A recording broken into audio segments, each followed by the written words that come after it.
Tapok thêm Thomas Grayson, Little Puk thêm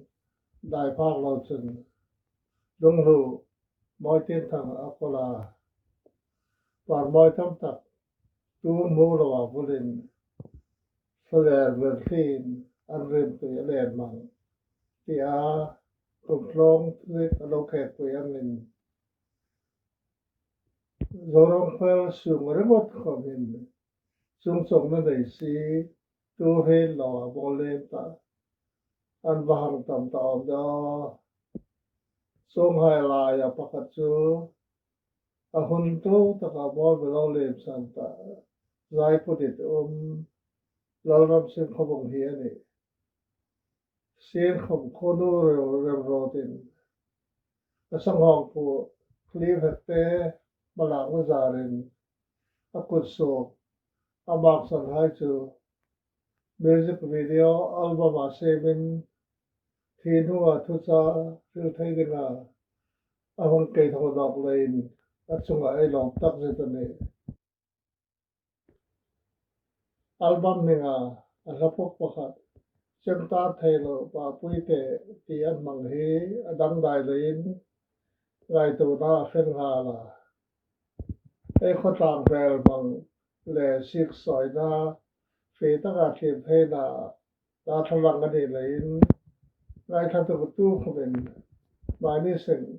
in khi lên đây bằng yên là nó bóng tắc dệt, khi album hiện râm lên thăm ta tiếng ngặt theo ngoài ra rồi thăm ta cả thằng lòng người ta suy sai lá pakat Johnny Horton ra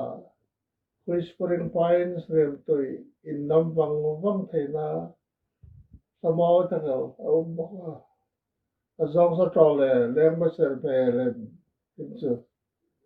mà độc bút riêng ta phật chịu sự phút pe te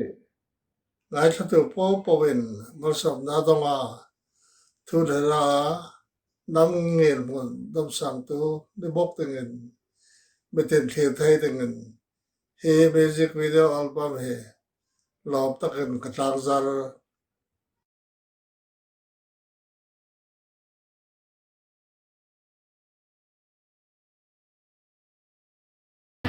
chẳng ta thấy lâu bà bụi tê bu xếp thấy lâu nụ bụi tê mi hùng mét về la đăng hal ban ring san mu meng lâu sun mu in lâu izun nga yin lai kum sa ta nghe rối ei nam nun ngồi na le thật na imana o di parte leng dang valhan mangai bi